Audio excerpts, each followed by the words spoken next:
Marre d'être essoufflé en courant, marre de ne pas savoir comment bien t'entraîner, de te demander si ce que tu fais est vraiment efficace? Découvre la méthode pour bien débuter la course à pied.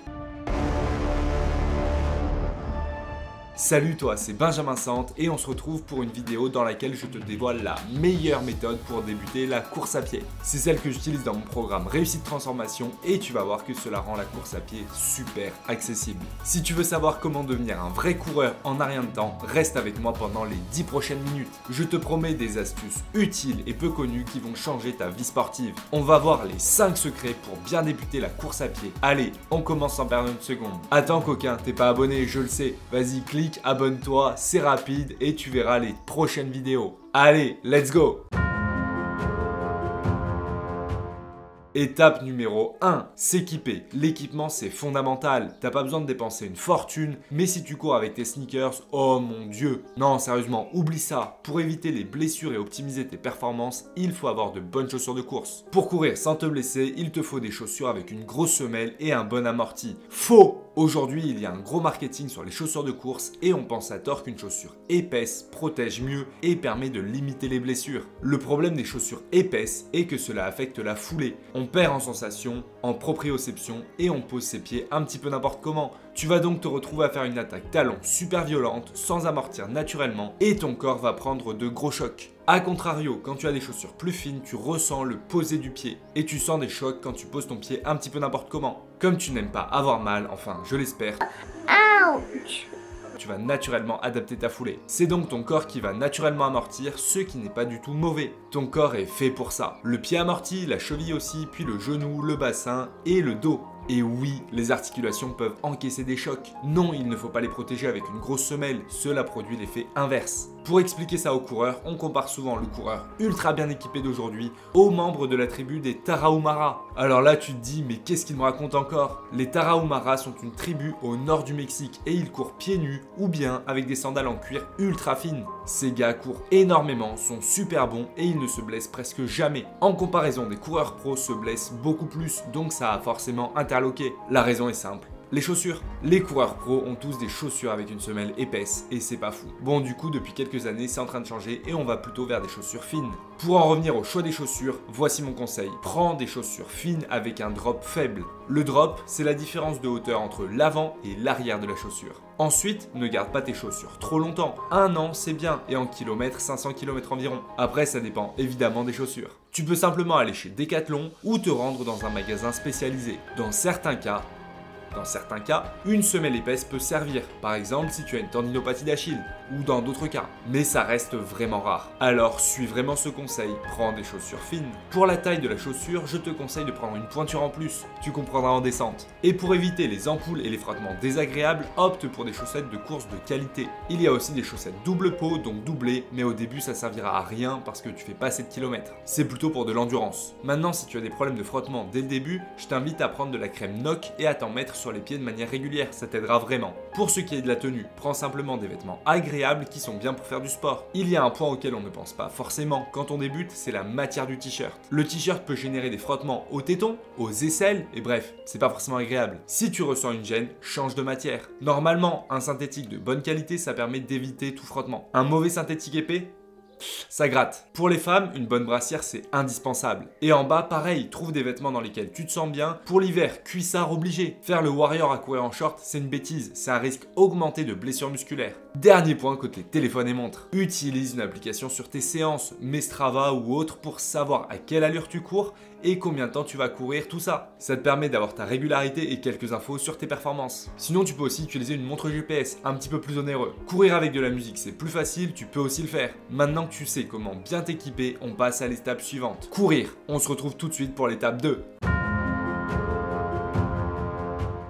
Étape numéro 2, courir. On passe à l'étape principale, la séance de course en elle-même et les sensations que tu peux ressentir. On croit tous savoir courir, que c'est inné. Eh bien, pas vraiment. Quand tu débutes la course à pied, la technique c'est rarement ça, tu es vite essoufflé, tu as l'impression de ne pas être efficace, mais ne t'en fais pas, avec mes conseils tu vas vite progresser. Avant même de penser à la foulée, donc la technique, il faut travailler sur ton endurance et sur ta respiration. Tu vas donc commencer à courir un peu, 2 fois par semaine. Sur les premières séances, alterne marche et course. Cours 1 minute, marche 1 minute et fais cela pendant 20-30 minutes. il est inutile d'en faire plus au début. Tu apprends progressivement à ton corps à courir. Si tu t'amuses à courir vite dès le début, tu pourrais te blesser. Ça donnera rien et c'est inutile. Petit à petit, tu vas chercher à courir un petit peu plus longtemps en continuant d'alterner marche et course. Au fur et à mesure, tu verras que tu pourras courir sans arrêt pendant 30 minutes. Ton endurance se sera donc améliorée. Maintenant, le deuxième point sur lequel il va falloir travailler, c'est ta respiration. Quand on court, on est vite essoufflé parce qu'on manque de cardio. Le corps ne fournit pas assez d'oxygène aux muscles qui finissent par s'asphyxier. Et ça se travaille. En travaillant sur ta respiration, tu réussiras à mieux oxygéner tes muscles. Lorsque tu cours, la respiration s'accélère pour fournir à ton corps l'oxygène nécessaire. Au début, tu peux ressentir un essoufflement. Moins bonne est ta respiration, plus cet essoufflement arrive vite. Je vais donc t'aider à travailler ça. Ce que tu vas faire, c'est qu'avant de partir courir, tu vas prendre conscience de ta respiration. Tu vas inspirer par le nez, sentir l'air entrer dans tes poumons, sentir ton ventre se gonfler, puis tu vas garder l'air quelques secondes. Et après ça seulement, tu vas pouvoir expirer par la bouche, sentir ton ventre se resserrer, tes poumons se vider. Fais ça pendant environ 5 minutes. Ça te permet de vraiment avoir conscience de ta respiration avant d'aller courir. Ensuite, pendant ta course, essaie d'inspirer par le nez, d'expirer par la bouche et de te relâcher, de ne surtout pas être crispé. Ce travail de respiration t'aidera à relâcher, à mieux respirer et te permettra d'améliorer ton économie de course. D'ailleurs, l'économie de course, c'est quoi? Eh bien, c'est tout simplement la diminution de l'énergie dont ton corps aura besoin pour fournir une foulée. Ton objectif est de diminuer la dépense énergétique et d'améliorer tes performances. C'est comme cela que tu deviendras un meilleur coureur et pour ça, il faudra bosser la technique. La technique au début, c'est pas trop ça. Et c'est pour ça que tu vas essayer de l'améliorer. Je vais t'expliquer comment faire ça très facilement. Sur un mouvement de course, une foulée, tu as deux parties. Tu as la phase de compression quand le pied touche le sol et la phase de propulsion quand tu pousses le sol pour repartir. Toi, si tu veux courir plus vite, ce que tu veux, c'est que ton pied reparte le plus vite possible du sol après l'avoir touché. Et pour cela, il va falloir bosser la technique. Sur une foulée, on retrouve 3 poses de pied différentes. On va avoir l'attaque avant, donc la pointe du pied,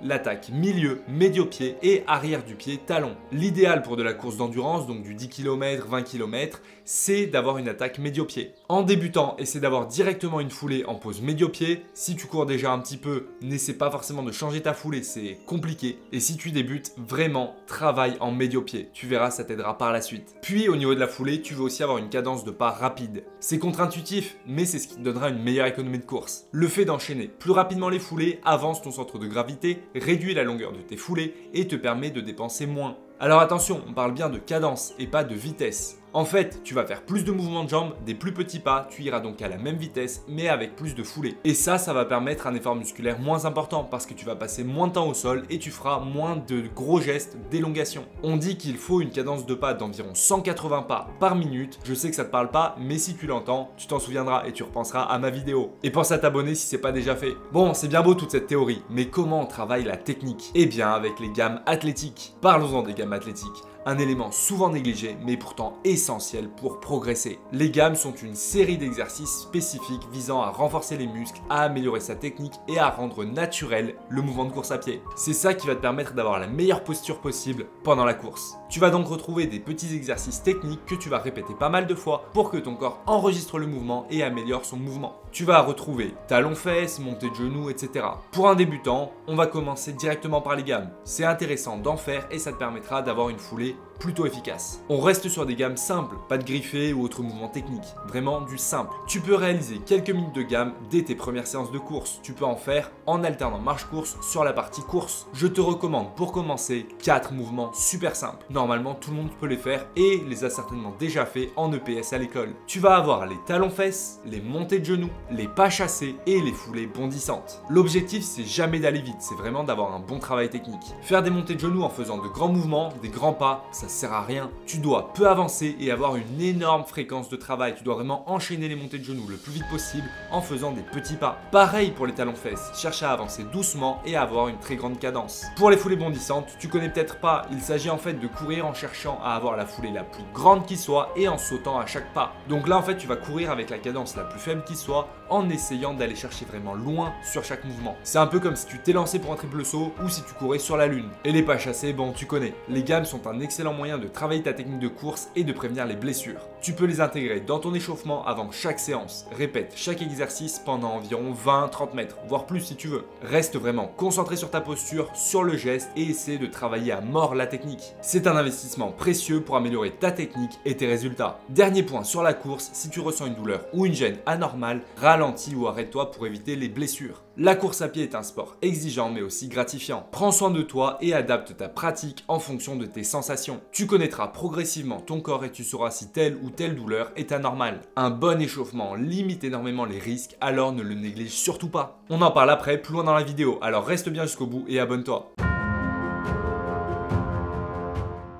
Étape numéro 3, le programme. C'est la partie fondamentale, il y a beaucoup à dire. Un programme se fait selon son niveau et selon ses objectifs. Globalement, pour un débutant, le programme sera à peu près le même. Si tu débutes, normalement, tu vas faire la même chose qu'un autre débutant. Maintenant, je vais te dire un truc. Ça m'énerve de voir des débutants se préparer pour un 10 km. C'est une énorme bêtise. Tu débutes ? Sois patient. Si tu voulais faire un 10 km cette année, il aurait fallu commencer l'année dernière. Pourquoi se presser en fait? Tout ce que tu vas gagner à te précipiter, c'est de blesser. Ou alors avoir une mauvaise progression, enfin bref, tu n'auras pas de bénéfice. Ne te lance pas dans une course de 10 km dans les premiers mois, ni même dans la première année, bon, c'est bête. Si tu as vraiment envie de participer à une course, voilà ce que tu peux faire, c'est viser un 5 km au bout de 6 mois. Alors oui, je sais, il y en a qui le préparent en 2 semaines, en 1 mois, bref, c'est possible, mais c'est bête et c'est un risque. En fait, tu peux très bien courir plus de 5 km à l'entraînement et te préparer pour un 5 km. C'est-à-dire que l'effort de course n'est pas le même que l'effort à l'entraînement. Sur la course, tu vas vraiment chercher à envoyer, donc c'est pas du tout pareil. À l'entraînement aussi, tu vas pouvoir envoyer. Mais bon, normalement en course, en compétition, t'envoies un petit peu plus. Tu te donnes vraiment à fond.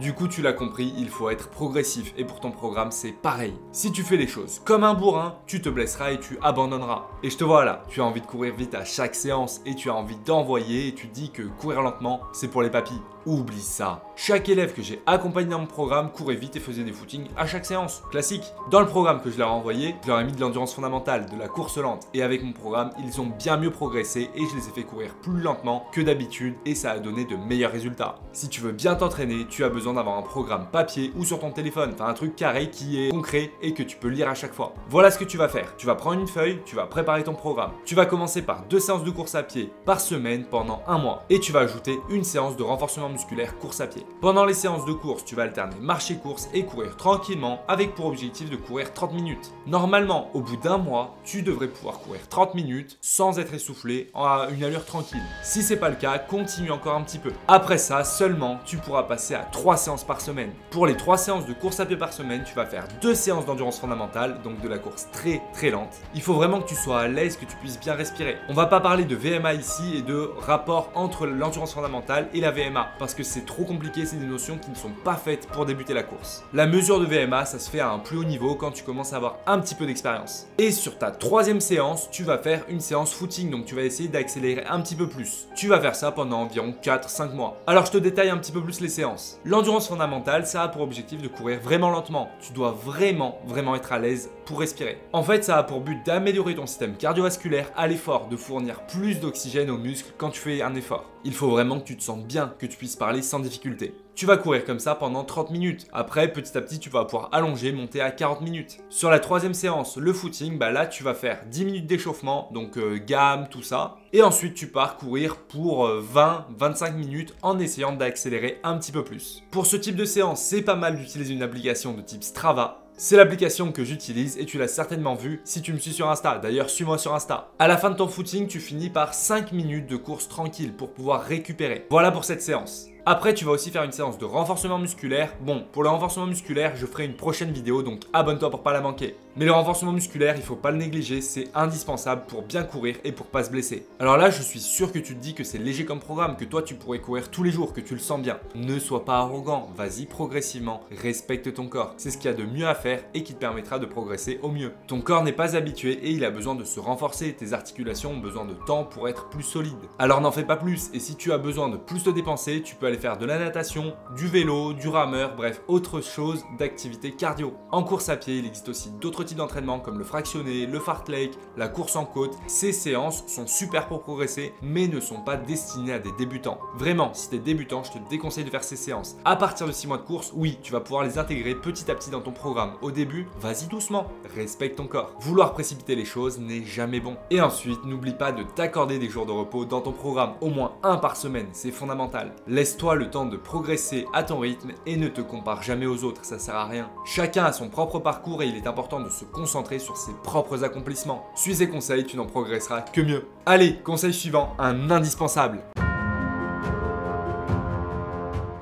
Étape numéro 4, s'échauffer. L'échauffement, c'est vraiment essentiel. Avant chaque séance de course à pied, tu dois absolument t'échauffer. Cela permet d'activer tes muscles, d'augmenter ta circulation sanguine et de prévenir les blessures. Un échauffement est personnel et doit te permettre de te sentir bien. Perso, je fais des échauffements assez courts et je cible vraiment mes besoins, puis je suis progressif sur ma séance. Par contre, sur une séance de fractionné, je vais m'échauffer 20 minutes. Là, il n'y a pas à parler. Sur une séance d'endurance fondamentale, je vais juste faire 2 minutes d'échauffement. Pour moi, ça suffit parce qu'après, c'est de la course lente. Je me connais, je sais ce dont j'ai besoin. Et pourtant, je recommande toujours aux membres de mon programme de s'échauffer 5 minutes.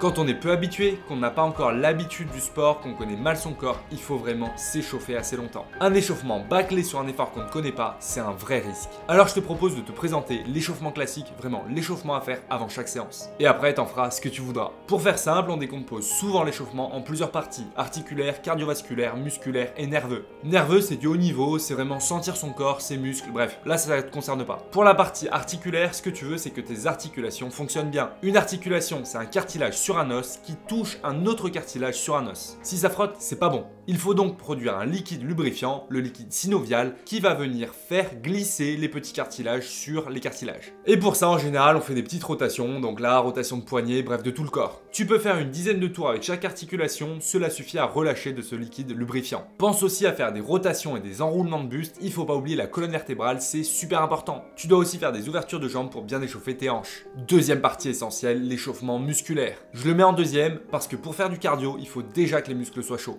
En course, tu as besoin de te préparer en fonction de l'effort. Plus tu cours vite, plus l'élongation musculaire est grande. Et donc, plus tu peux abîmer un muscle. L'échauffement, ça sert aussi à préparer le muscle pour qu'il soit plus efficace. Il faut échauffer les muscles des jambes, quadriceps donc avant de la cuisse, ischio-jambier arrière de la cuisse et fessier aussi, et le mollet avec les jumeaux. Puis échauffe aussi rapidement le haut de ton corps. Un vrai échauffement pour le haut du corps, ce sera utile qu'en sprint. Pour cela, je te propose un mini circuit à faire tout doucement et 3 fois. Tu vas faire 5 squats profonds, 5 fentes, 5 extensions de mollet et 5 glute bridge. C'est tout bête, vraiment rapide, très simple. Maintenant, on passe au cardio. Tu vas simplement courir tout doucement pendant 5 minutes, ce qui va permettre au rythme cardiaque d'accélérer progressivement et d'éviter de brusquer ton corps. Puis tu peux finir par quelques gammes athlétiques pour être bien chaud et quelques sauts. Ça c'est super, ça te permet d'être vraiment chaud pour débuter ta séance. Voilà, tu as maintenant quelques idées d'exercices d'échauffement pour préparer ton corps à la course à pied. Prends le temps de faire ça pendant environ 5 à 10 minutes. Ça t'évitera juste de te blesser, ça te permettra d'avoir une meilleure séance, de mieux progresser, bref, il n'y a que des bénéfices. Alors ne va pas négliger ce temps-là. Le risque des principales blessures en course à pied peut être énormément réduit avec un bon échauffement. Un classique, c'est le TFL, les essuie-glaces. Les essuie-glaces, si tu fais quelques squats, que tu te prépares bien avec de la flexion, là forcément tu réduis le risque d'avoir un TFL. Ensuite, tendinopathie d'Achille et patellaire, là la tendinopathie c'est vraiment un manque d'échauffement. Un tendon bien échauffé est un tendon qui se détériore moins, alors va t'échauffer. Par contre, pour une autre blessure courante, la périostite, là l'échauffement ne serait pas vraiment efficace. Et après, en t'échauffant, tu évites toutes les blessures musculaires, tu évites les frottements articulaires, bref, que du bénéf. Allez, fini pour l'échauffement, on passe au dernier point. Étape numéro 5, ne pas abandonner. La régularité et la persévérance en course à pied, c'est fondamental. La clé du succès en course à pied, c'est d'être régulier dans tes entraînements et de ne pas abandonner dès les premières difficultés. Fixe-toi des objectifs progressifs et fais preuve de persévérance. Rappelle-toi que chaque pas que tu fais te rapproche de tes résultats et te rend plus fort. Si tu veux avancer, il te faut des petits objectifs réguliers, c'est vraiment ce qui t'aidera et te fera avancer. Et pour ça, je te donne rendez-vous dans mon challenge reprise en main, disponible dans ma description ou sur mon site benjamincentre.fr. Voilà, tu connais maintenant la méthode pour débuter la course à pied de manière efficace et sécurisée. En suivant ces étapes, tu vas pouvoir progresser rapidement, éviter les blessures et prendre du plaisir à courir. Alors n'hésite plus, enfile tes baskets, va t'entraîner progressivement et prépare-toi un vrai programme. Si tu as aimé cette vidéo, mets un like, dis-le moi en commentaire, abonne-toi, partage à tes potes. À très vite, force!